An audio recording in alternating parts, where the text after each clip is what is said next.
صدقہ مضمون جسے مسز انیلا یاسین سروری قادری نے تحریر کیا ہے، یہ ماہنامہ سلطان الفقر اپریل 2024 میں شائع ہوا ہے۔ آپ لکھتی ہیں، یہ دنیا امتحان گاہ ہے جو اپنی پوری آلائشوں اور زیبائشوں کے ساتھ انسان کو اس کے عظیم مقصد حیات قرب و دیدار الہی سے غافل کرنے کے لیے ہمہ وقت نت نئے طریقوں کے جال بنتی رہتی ہے۔ مال و جان کی محبت اور اس کو کھو جانے کا خوف دنیا اور شیطان کا ایسا ہتھیار ہے جس میں انسان بہت جلد آور آسانی سے پھنس جاتا ہے۔ یہی انسان کی اس امتحان گاہ میں سب سے بڑی آزمائش بھی ہے، لہٰذا اس امتحان گاہ میں رہتے ہوئے ابدی کامیابی کے لیے جہد مسلسل انسان پر فرض ہے۔ سورۃ آل عمران میں ارشاد باری تعالیٰ ہے، اے مسلمانوں، تمہیں ضرور بے ضرور تمہارے اموال اور تمہاری جانوں میں آزمایا جائے گا، اور تمہیں بہر صورت ان لوگوں سے جنہیں تم سے پہلے کتاب دی گئی تھی اور ان لوگوں سے جو مشرک ہیں بہت سے اذیت ناک طعنے سننے ہوں گے، اور اگر تم صبر کرتے رہو اور تقوی اختیار کیے رکھو تو یہ بڑی ہمت کے کاموں سے ہے۔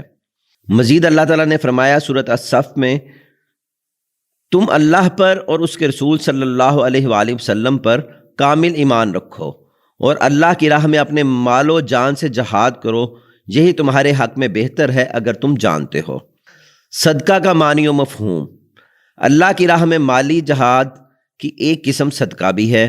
اللہ تعالیٰ کی رضا و خوشنودی کے لیے دین حق کی سربلندی اور لوگوں کو راہ حق کی جانب بلانے کے لیے جو مال خرچ کیا جاتا ہے صدقہ کہلاتا ہے۔ امام راغب اصفہانی لکھتے ہیں، صدقہ وہ مال ہے جس کا ادا کرنا واجب نہ ہو بلکہ خیرات دینے والا اس سے قرب الہی کا قصد کرے۔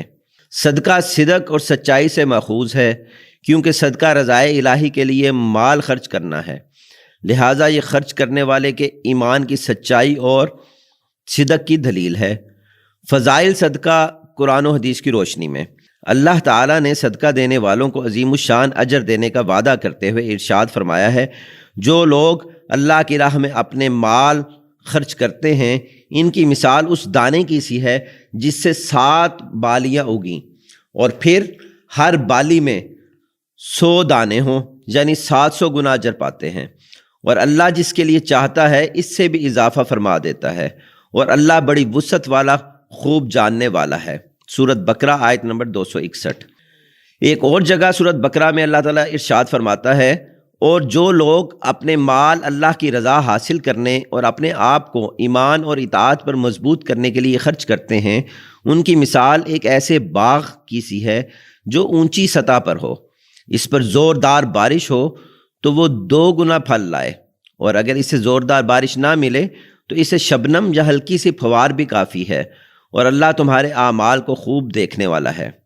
طبرانی کی حدیث مبارکہ ہے، حضرت رافع بن خزیج بیان فرماتے ہیں کہ رسول اکرم صلی اللہ علیہ وآلہ وسلم نے فرمایا، صدقہ برائی اور بدبختی کے 70 دروازے بند کر دیتا ہے۔ ترمذی شریف کی حدیث مبارکہ ہے کہ صدقہ گناہوں کو ایسے مٹا دیتا ہے جیسے پانی آگ کو بجھا دیتا ہے۔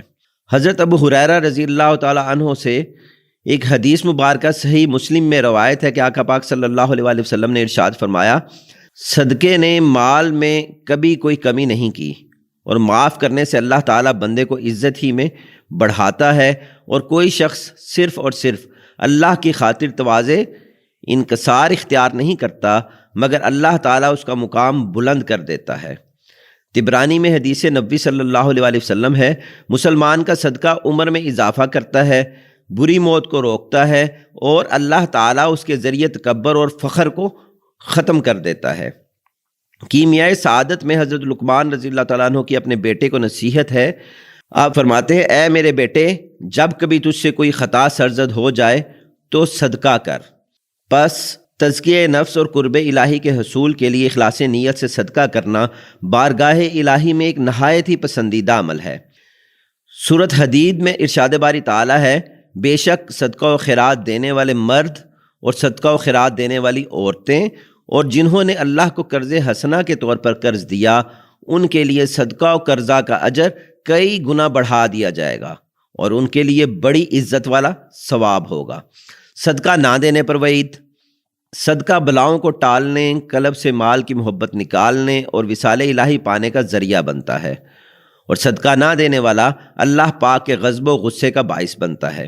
سورۃ بقرہ میں ارشاد باری تعالیٰ ہے، اے ایمان والو، جو کچھ ہم نے تمہیں عطا کیا ہے اس میں سے اللہ کی راہ میں خرچ کرو، قبل اس کے کہ وہ دن آ جائے جس میں نہ کوئی خرید و فروخت ہوگی اور نہ کوئی دوستی کارآمد ہوگی اور نہ کوئی سفارش، اور یہ کفار ہی ظالم ہیں۔ سورۃ منافقون میں ارشاد باری تعالیٰ ہے، اور تم اس مال میں سے جو ہم نے تمہیں عطا کیا ہے اللہ کی راہ میں خرچ کرو، قبل اس کے کہ تم میں سے کسی کو موت آ جائے، پھر وہ کہنے لگے، اے میرے رب، تو نے مجھے تھوڑی مدت تک کی مہلت اور کیوں نہ دے دی کہ میں صدقہ و خیرات کر لیتا اور نیکوکاروں میں سے ہو جاتا۔ آداب صدقہ۔ اخلاص نیت سے ادا کیا گیا صدقہ ہی قلب کو روحانی بیماریوں کی نجاست سے پاک کرنے کا سبب بنتا ہے۔ اس لیے صدقہ کی ادائیگی کے وقت قلب کا خالص اللہ کی طرف رجوع ہونا ضروری ہے، تب ہی صدقہ کی کنہا کو پایا جا سکتا ہے، کیونکہ تنگ دلی، دکھاوے، ریاکاری اور نمود و نمائش کر کے دیا گیا صدقہ ہلاکت اور بربادی کا سبب بنتا ہے۔ سورۃ بقرہ میں ارشاد باری تعالیٰ ہے، اے ایمان والو، اپنے صدقات بعد ازاں احسان جتا کر اور دکھ دے کر اس شخص کی طرح برباد نہ کر لیا کرو جو مال لوگوں کے دکھانے کے لیے خرچ کرتا ہے اور نہ اللہ پر ایمان رکھتا ہے اور نہ روز قیامت پر۔ اس کی مثال ایک ایسے چکنے پتھر کی سی ہے جس پر تھوڑی سی مٹی پڑی ہو، پھر اس پر زوردار بارش ہو تو وہ اسے پھر وہی سخت اور صاف پتھر کر کے ہی چھوڑ دے، سو اپنی کمائی میں سے ان ریاکاروں کے ہاتھ کچھ بھی نہ آئے گا۔ حضرت ابو ہریرہ رضی اللہ تعالیٰ عنہ سے مروی ایک طویل حدیث مبارکہ میں درج ہے کہ سب سے پہلے جن 3 اشخاص کو جہنم میں پھینکا جائے گا ان میں سے ایک ریاکار سخی شخص ہوگا جو لوگوں کو دکھانے کے لیے صدقہ و خیرات کرتا ہوگا۔ مسلم شریف کی حدیث مبارکہ ہے کہ آقا پاک صلی اللہ علیہ وآلہ وسلم نے فرمایا، قیامت کے روز وہ آدمی جس پر اللہ نے وسعت کی اور ہر قسم کا مال عطا کیا اسے لایا جائے گا، اللہ تعالیٰ اسے اپنی نعمتوں کی پہچان کرائے گا، وہ پہچان لے گا، اللہ فرمائے گا، تم نے ان میں کیا کیا؟ کہے گا، میں نے کوئی راہ نہیں چھوڑی جس میں تمہیں پسند ہے کہ مال خرچ کیا جائے، مگر ہر ایسی راہ میں خرچ کیا۔ اللہ فرمائے گا، تم نے جھوٹ بولا ہے، تم نے یہ سب اس لیے کیا تاکہ کہا جائے وہ سخی ہے، ایسے ہی کہا گیا۔ پھر اس کے بارے میں حکم دیا جائے گا تو اسے منہ کے بل گھسیٹا جائے گا، پھر آگ میں ڈال دیا جائے گا۔ پس اگر صدقہ دینے والا اعلانیہ صدقہ و خیرات کرے اور مقصود رضائے الہی نہ ہو بلکہ دنیاوی شان و شوکت اور عزت و منصب کا حصول ہو تو ایسا صدقہ باطنی و ظاہری دونوں اعمال کو مٹا کر ریاکاری کے دفتر میں لکھ دیا جاتا ہے، کیونکہ بخیل شخص اللہ کی راہ میں خوش دلی سے مال خرچ نہیں کرتا۔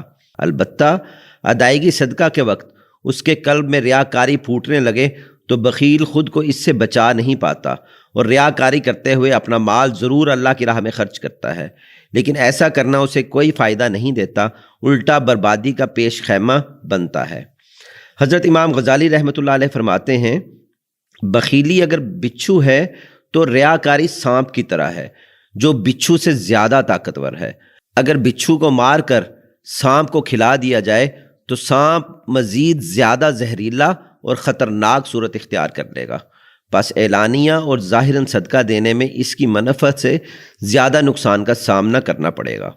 ادائیگی صدقہ کے آداب میں یہ بات بھی لازم ہے کہ صدقہ دینے میں ہرگز تاخیر سے کام نہ لیا جائے، چونکہ صدقہ اللہ کی بارگاہ میں پسندیدہ عمل ہے، اس لیے نفس و شیطان اس کی ادائیگی میں معذوری پیدا کرنے کی کوشش کرتے ہیں۔ حکایت، ایک بزرگ طہارت خانے میں گئے اور ان کے دل میں خیال آیا، کیوں نہ میں اپنا کرتا کسی درویش کو دے دوں۔ یہ خیال آتے ہی وہیں سے اپنے ایک مرید کو آواز دی اور کرتا اتار کر اسے دے دیا۔ مرید نے عرض کیا، حضرت باہر آ کر دے دیتے تو کیا حرج تھا؟ بزرگ نے فرمایا، اس خوف کے باعث مبادا کہ میرے دل میں کوئی اور خیال آ جائے، میں اس نیک کام سے محروم نہ ہو جاؤں۔ صدقہ کی اقسام۔ صدقات 2 طرح کے ہوتے ہیں، ایک صدقہ واجبہ جس میں زکوٰۃ، صدقہ فطر، نذرانہ، کفارہ اور فدیہ کی رقوم شامل ہیں، جبکہ دوسرے صدقات نافلہ ہیں، ان میں عام صدقہ و خیرات اور عطیات کی رقوم شامل ہوتی ہیں۔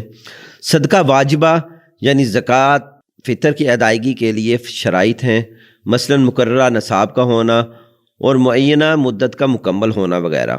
صدقات واجبہ کی ادائیگی لازم ہے اور نہ ادا کرنے پر گناہ ہوگا، جبکہ صدقہ نافلہ کی ادائیگی کے لیے کوئی شرط نہیں ہے، یعنی اس کی ادائیگی میں مقررہ نصاب کی حد اور وقت کا تعین مقرر نہیں ہے۔ ارشاد نبوی صلی اللہ علیہ وآلہ وسلم ہے، ہر مسلمان پر صدقہ کرنا ضروری ہے۔ لوگوں نے پوچھا، اے اللہ کے نبی صلی اللہ علیہ وآلہ وسلم، اگر کسی کے پاس کچھ نہ ہو؟ آپ صلی اللہ علیہ وآلہ وسلم نے فرمایا، پھر اپنے ہاتھ سے کچھ کما کر خود کو بھی نفع پہنچائے اور صدقہ بھی کرے۔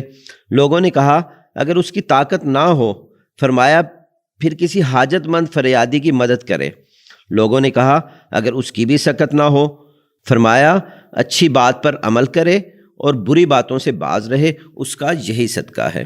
ترمذی شریف کی ایک حدیث مبارکہ ہے جس میں آقا پاک صلی اللہ علیہ وآلہ وسلم ارشاد فرماتے ہیں، اپنے بھائی کے سامنے تمہارا مسکرانا تمہارے لیے صدقہ ہے، تمہارا بھلائی کا حکم دینا اور برائی سے روکنا صدقہ ہے، بھٹک جانے والی جگہ میں کسی آدمی کو تمہارا راستہ دکھانا تمہارے لیے صدقہ ہے، نابینا اور کم دیکھنے والے آدمی کو راستہ دکھانا تمہارے لیے صدقہ ہے، پتھر، کانٹا اور ہڈی کو راستے سے ہٹانا تمہارے لیے صدقہ ہے، اپنے ڈول سے اپنے بھائی کے ڈول میں تمہارا پانی ڈالنا تمہارے لیے صدقہ ہے۔ صدقہ و خیرات کا اصل حقدار۔ صدقہ و خیرات خالص اللہ کی رضا کے لیے دیے جاتے ہیں۔ یہ جاننے کے بعد اس بات کا علم رکھنا بھی ضروری ہے کہ ان کا اصل حقدار کون ہے۔ عام طور پر یہ نظریہ پایا جاتا ہے کہ اپنے صدقات و خیرات بھیک مانگنے والے راہگیروں، بھکاریوں اور گداگروں کو دے دینے چاہیے، جو کہ سراسر کبیرہ گناہ ہے، کیونکہ اللہ کے نام پر لوگوں کے آگے بھیک مانگنا نہایت ہی مذموم عمل ہے۔ یہ لوگ اللہ کے حکم توکل علی اللہ سے منہ موڑے، حرص دنیا میں اندھے، مال و دولت کے پجاری اور دنیا کو جمع کرنے میں مصروف عمل رہتے ہیں، اور یوں اللہ کے احکامات کی نافرمانی کرتے ہوئے اللہ کے نزدیک ملعون گروہ قرار پاتے ہیں۔ اس لیے ایسے لوگوں کو صدقہ و خیرات دینا حقیقتاً مال کو ضائع کرنے کے مترادف ہے۔ دوسری جانب ان کے اس نہایت کبیح عمل کی حوصلہ افزائی کرنا بھی درست نہیں۔ مسلم شریف کی ایک حدیث مبارکہ ہے، حضرت عبداللہ بن عمر رضی اللہ تعالیٰ عنہ سے مروی ہے کہ آقا پاک صلی اللہ علیہ وآلہ وسلم نے فرمایا، آدمی لوگوں سے ہمیشہ سوال کرتا رہتا ہے، یہاں تک کہ وہ قیامت والے دن اس حالت میں آئے گا کہ اس کے چہرے پر گوشت کا ایک ٹکڑا بھی نہ ہوگا۔ حضرت سمرہ بن جندب رضی اللہ تعالیٰ عنہ سے روایت ہے کہ رسول اکرم صلی اللہ علیہ وآلہ وسلم نے فرمایا، بھیک مانگنا ایک زخم ہے جس کے ساتھ آدمی اپنا چہرہ زخمی کرتا ہے، سوائے اس کے کہ کوئی شخص حکمران سے یا کسی ضروری امر سے اعانت طلب کرے تو جائز ہے۔ زکوٰۃ، فطرانہ، صدقہ و عطیات کے اصل حقدار کون لوگ ہیں؟ اس بارے میں اللہ تعالیٰ نے قرآن پاک میں واضح بیان فرما دیا ہے۔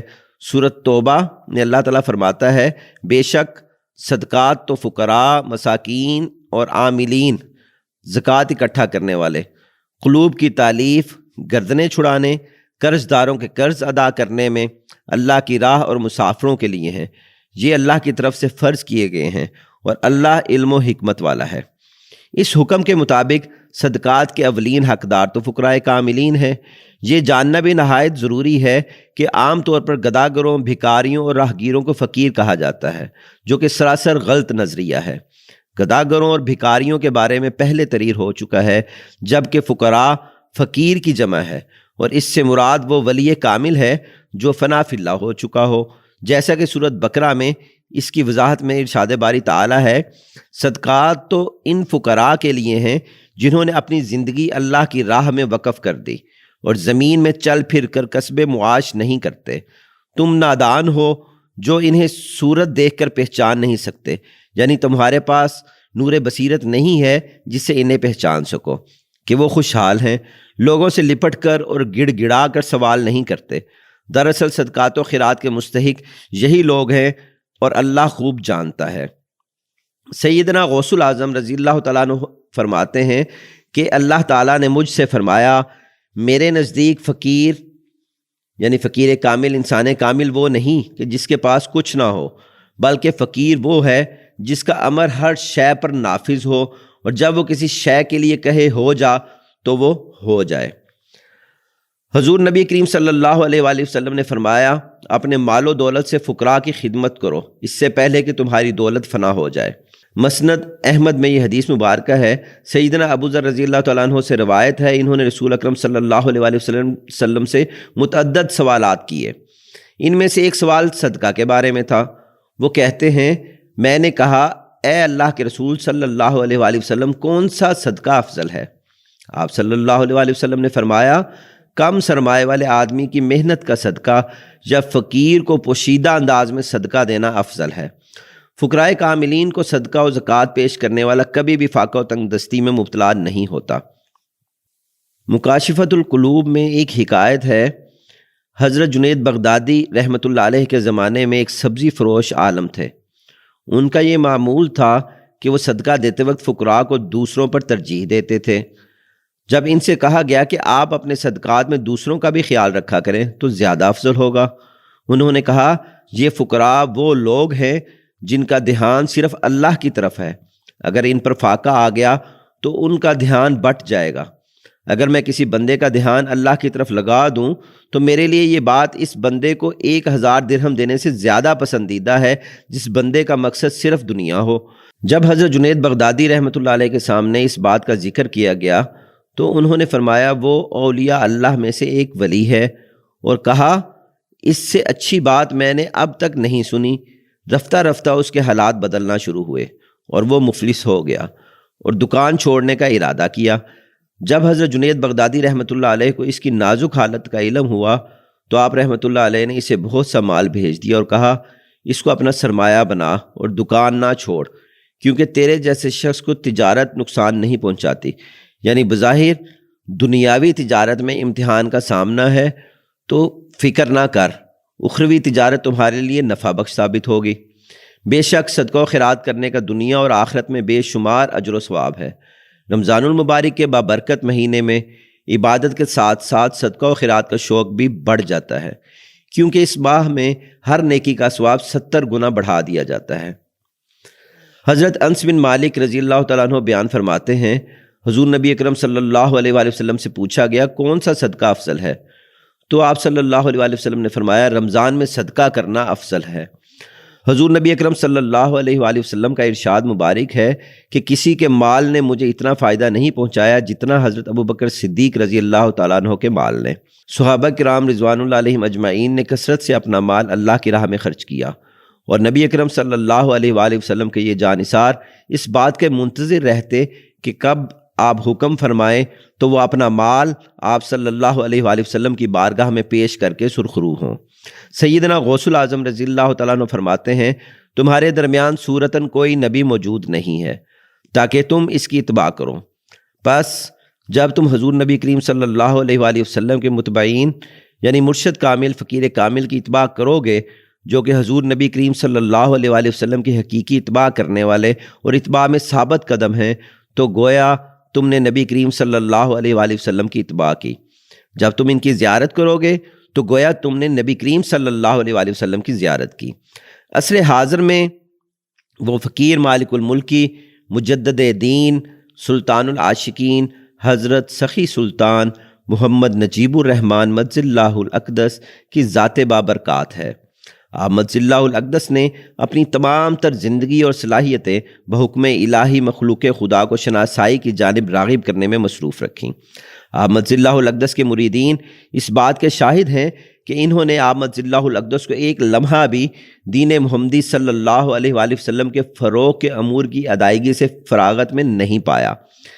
کتاب سلطان العاشقین میں تحریر ہے، سلطان العاشقین مجز اللہ الاقدس نے دین محمدی کو اثر نو حیات بخشی، اور راہ تصوف میں آپ کی تعلیمات 24 کتب کی صورت میں امت محمدیہ کے لیے مینار نور ثابت ہوئیں۔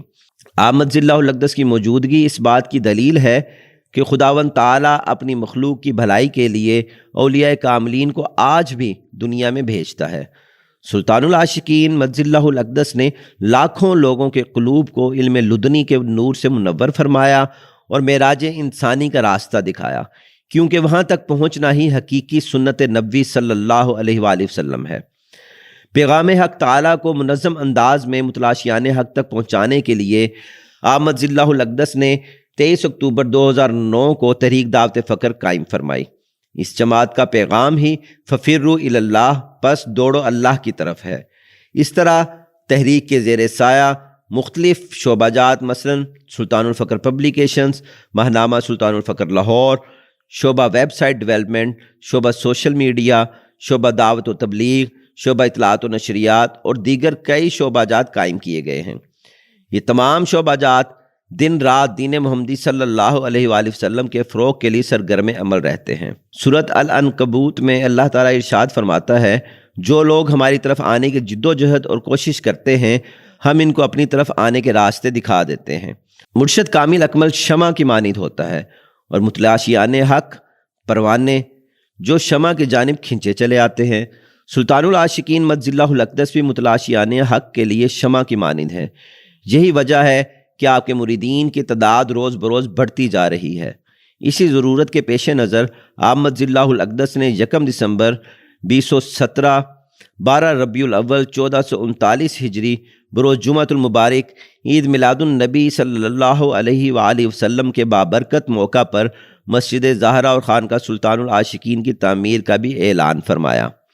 حضرت ابو ہریرہ رضی اللہ تعالیٰ عنہ سے روایت ہے، رسول اکرم صلی اللہ علیہ وآلہ وسلم نے فرمایا، مومن کو وفات کے بعد جو نیک عمل پہنچتے ہیں ان میں یہ بھی ہیں جس نے علم کی تعلیم دی اور اسے پھیلایا، نیک اولاد جو پیچھے چھوڑی، قرآن مجید کا نسخہ جو کسی کو وراثت میں ملا، مسجد جو اس نے تعمیر کی، مسافر خانہ جو اس نے قائم کیا، نہر جو اس نے جاری کی، یا وہ صدقہ جو اس نے اپنی زندگی میں صحت کی حالت میں نکالا، ان سب کا ثواب اس کی موت کے بعد اسے ملتا رہتا ہے۔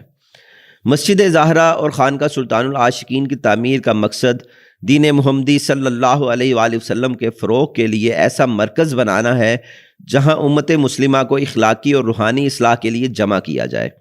بے شک رمضان المبارک میں خالص اللہ کی رضا اور خوشنودی کے حصول کے لیے درست جگہ خرچ کیے گئے مال کی بڑی اہمیت اور اجر ہے۔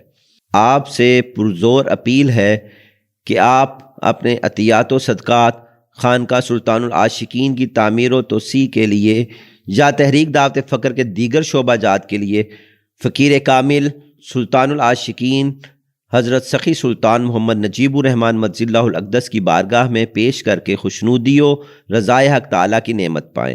بے شک فقیر کامل اللہ کی راہ میں خرچ کرنے والوں کو دونوں جہانوں میں کبھی فراموش نہیں کرتا۔